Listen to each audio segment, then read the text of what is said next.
Number 1 पानी यानी liquid water, number 2 chemical building blocks, number 3 energy sources.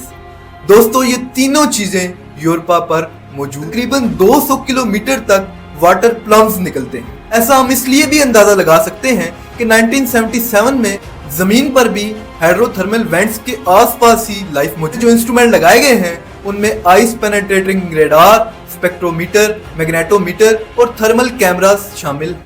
एक ऐसी दुनिया जहां सूरज की रोशनी नहीं पहुंचती। अगर वहां जिंदगी मौजूद है तो बर्फ के नीचे सांस ले रही।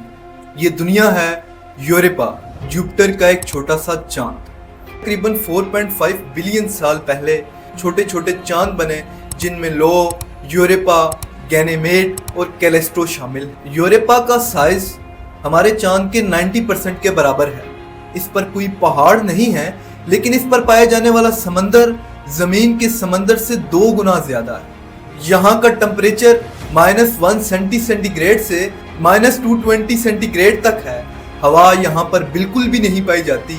ऑक्सीजन की कुछ मिकदार पाई जाती है, लेकिन वो भी ब्रीथेबल नहीं।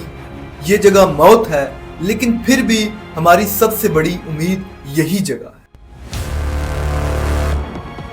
1979 में नासा के वोजर 1 और वोजर 2 ने पहली दफा जुपिटर के चांद यानी यूरोपा की तस्वीरें भेजी। इन तस्वीरों में देखा जा सकता था कि यूरोपा की सरफेस क्रैक्ड आइस है। 1995 और 2003 के दरमियान गैलीलियो मिशन ने यूरोपा के मैग्नेटिक फील्ड को डिटेल से मेजर किया और इसकी मैग्नेटिक फील्ड में फ्लक्चुएशंस देखी।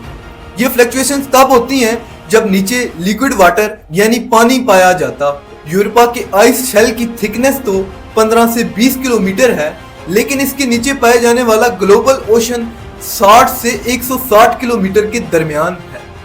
लेकिन सवाल यह है कि यहाँ पर लिक्विड फॉर्म में पानी कैसे पाया जाता है। जुपिटर की ग्रेविटेशनल पुल जब यूरोपा पर लगती है तो उसके नतीजे में टाइडल फोर्सेस जनरेट होती है। ये टाइडल फोर्सेस यूरोपा की कोर में हीटिंग प्रोसेस को बढ़ाती हैं, जिसके नतीजे में बर्फ पिघलती है और पानी बनता है। जिंदगी के एग्जिस्ट करने के लिए 3 बेसिक चीजें दरकार होती है। नंबर 1 पानी यानी liquid water, number 2 chemical building blocks जिनमें carbon, hydrogen, nitrogen, oxygen, phosphorus और सल्फर शामिल हैं, और नंबर 3 एनर्जी सोर्सेज।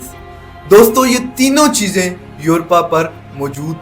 यहाँ पर कार्बन और दूसरे ऑर्गेनिक मॉलिक्यूल्स या केमिकल्स कॉमेट्स और एस्ट्रॉइड्स के जरिए स्पेस से आए हैं। हबल टेलीस्कोप के 2012 और 16 के डाटा ने यह भी कंफर्म किया कि यूरोपा के साउथ पोल पर तकरीबन 200 किलोमीटर तक वाटर प्लम्स निकलते हैं। ये प्लम्स और ये डाटा ये साबित करता है कि यूरोपा का ओशन एक्टिव ओशन है, जिसमें न्यूट्रिएंट और एनर्जी साइकिल्स हो रही।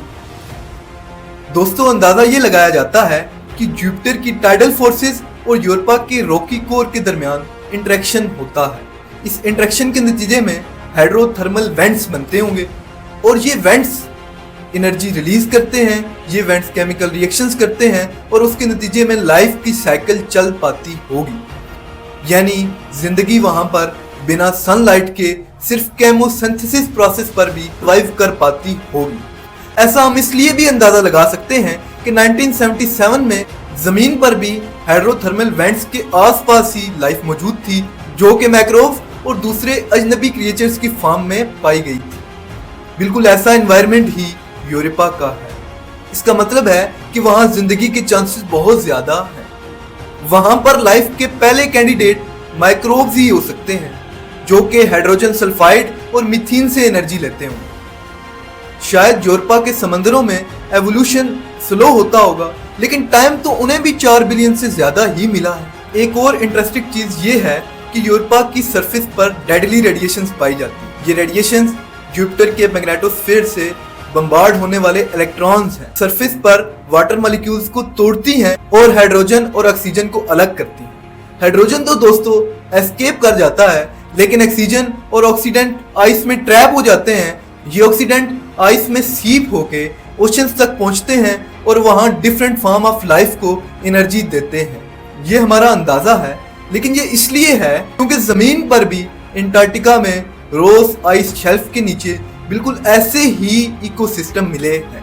इसका मतलब है कि वहां पर भी वैसा हो सकता। अक्टूबर 2024 में नासा ने यूरोपा क्लिपर मिशन भी लॉन्च किया। ये स्पेसक्राफ्ट 2030 के करीब जुपिटर के ऑर्बिट में पहुंचेगा। इसका मेन मकसद यूरोपा की सरफेस और एटमॉस्फेयर की डिटेल्स लेना है। इसमें जो इंस्ट्रूमेंट लगाए गए हैं उनमें ice penetrating radar, spectrometer, magnetometer और थर्मल कैमरास शामिल। ये मिशन कंफर्म करेगा कि यूरोपा पर ऑक्सीजन, कार्बन और दूसरे ऑर्गेनिक केमिकल्स मौजूद हैं और कितने हैं। और अगर सब कुछ सही रहा तो अगला मिशन यूरोपा लैंडर मिशन होगा और हम एलियन सेल की पहली तस्वीर देख रहे हैं। अगर आपको हमारी वीडियो अच्छी लगी हो तो चैनल को सब्सक्राइब कीजिए, बेल आइकन का बटन दबाइए और लाइक और कमेंट्स कीजिए।